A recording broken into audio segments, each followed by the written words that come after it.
Hello, I'm Christopher Smith, and today I will be briefing on professional development for teachers, specifically going over the International Society for Technology in Education, or ISTE, as I'll refer to it for the rest of this presentation.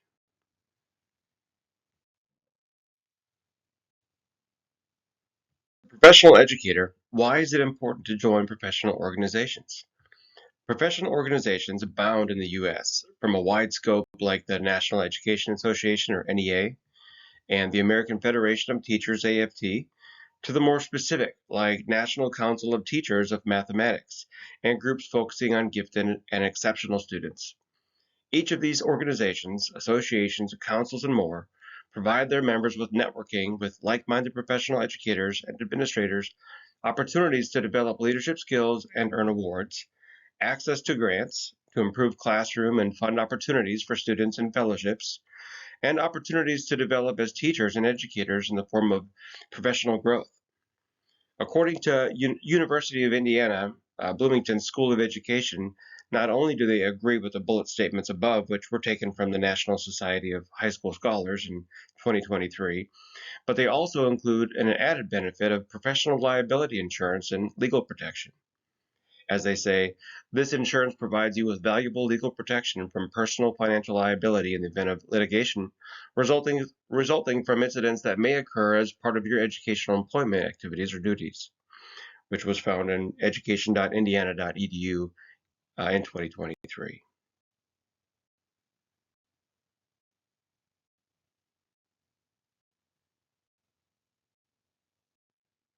Since this is a course on educational technology, we'd be remiss not to include the International Society for Technology in Education, or ISTE.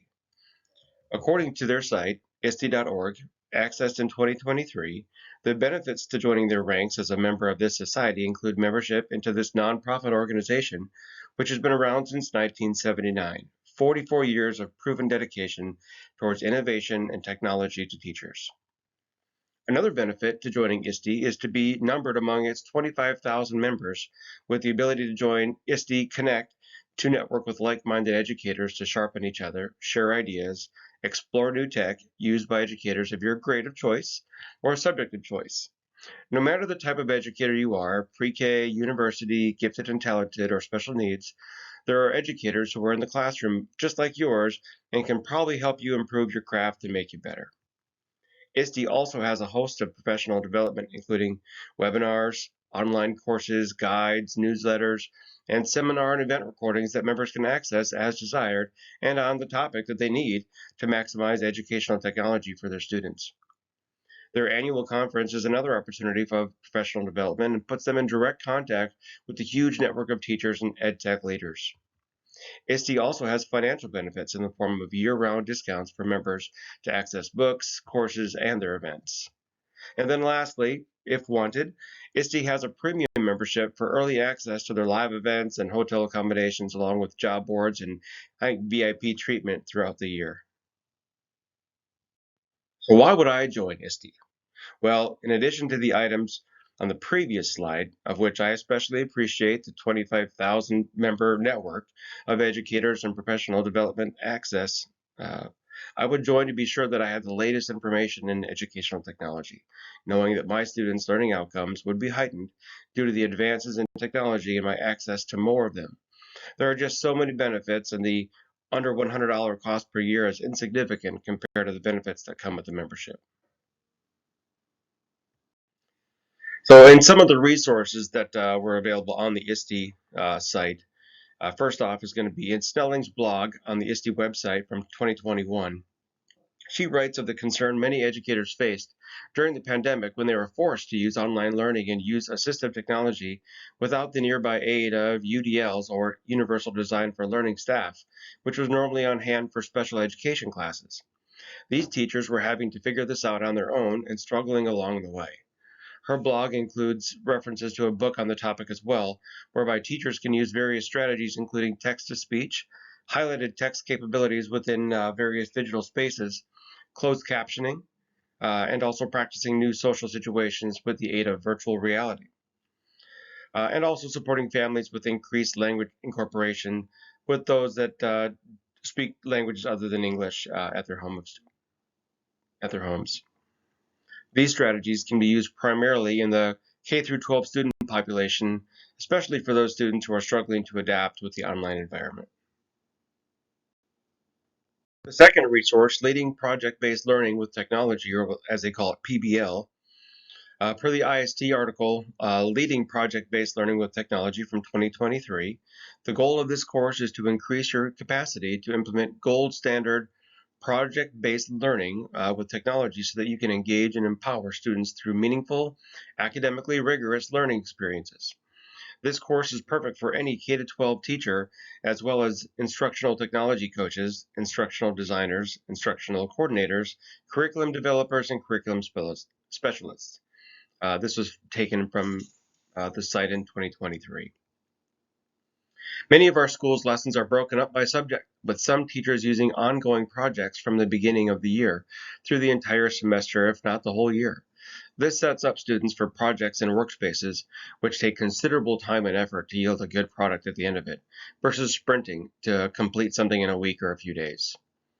Now, there are short-term projects in the real world. However, there are also projects that take time, patience, and diligence, and project-based learning fuses this concept in a secondary education model, and I appreciate this and want to support it as a developer. The last resource from ISTE is related to ChatGPT. In this podcast on the BAM radio network, as found on the ISTE website, titled Why ChatGPT is Exciting, Scary, and Needs Principles with Vision and Compassion, from January of this year. The podcast. The speakers espouse the role principals have in their schools with ChatGPT and how they can help their teachers navigate and manage impacts. As this is a new capability, ChatGPT and AI is here and definitely not going away. As this is a generative AI technology, it can create products for users, and even though new things in technology specifically can be scary and intimidating, as leaders of their schools, principals should get out front of this and lead this technology into their schools versus being quick to try to block or ban it, as has been seen. Teachers and principals should aim to see how this capability, its powers and limitations, can improve student learning.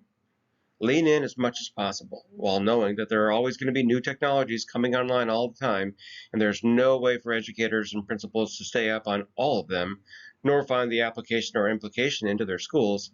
ChatGPT is just one tool of many that schools can use for student outcomes. Teachers, administrators, principals should have healthy goals for including technology, strategic planning with their district or even state personnel. Collaboration here is a must.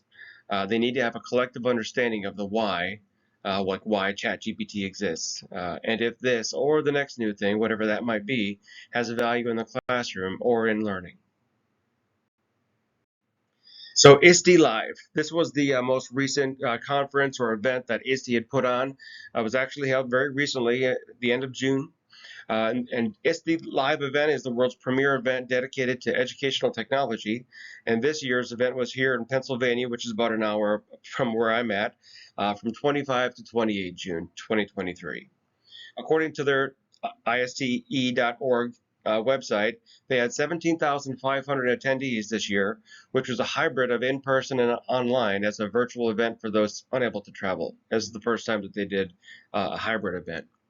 All 50 states were represented, including Washington, D.C., as well as having educators from 82 countries around the world. A true to the name international event. In addition to hosting tours throughout the historically important to the U.S., Philadelphia, PA, this was a high-energy event meant to inspire, motivate, educate, and inform the ISTE membership as they launched their new seal this year as well. The overwhelming theme this year was on AI, or artificial intelligence. While not attending it myself, nor having heard of it until this week, it seemed like the place to be in June for educators. With the nearly 30 speakers and multiple stages and rooms hosting courses and sessions, there was always a place to learn and grow. If not attending a session or going on a tour of the city with the famed Independence Hall, Liberty Bell, and Constitution Center, one could peruse the hundreds of vendors and exhibits on display in the expo hall. Speakers this year included heads of ISTE, Richard Collada, Nicole Blanchard, Matthew Mingle, Carmelita sites, and also local rising stars in their schools from like seniors in some of the local high schools, along with Clara, which is an AI autonomous ambassador and woman of color, along with many other high or prolific members in the EdTech space. It's a shame I didn't make it this year, as Philadelphia, like I said, is only an hour away from where I live. Next year's live event is going to be held in the beautiful Mile High city of Denver, Colorado. Maybe I'll get to go. Had I gone to the live seminar this year, there's a couple of different seminars that I think I would have really liked to have gone to. The first would have been modeling tech to teacher candidate session. In this session, the speakers from across the nation focused their discussion towards those who teach at colleges and universities. As an instructor to adults myself, and with the goal of working in a university setting, this session spoke to me as the material was geared to instructional design and infusing technology into these practices, and towards teacher prep and methodology. The speakers also covered 4 design principles and 25 strategies teachers could employ while infusing technology into their lessons. This sounded like a neat one.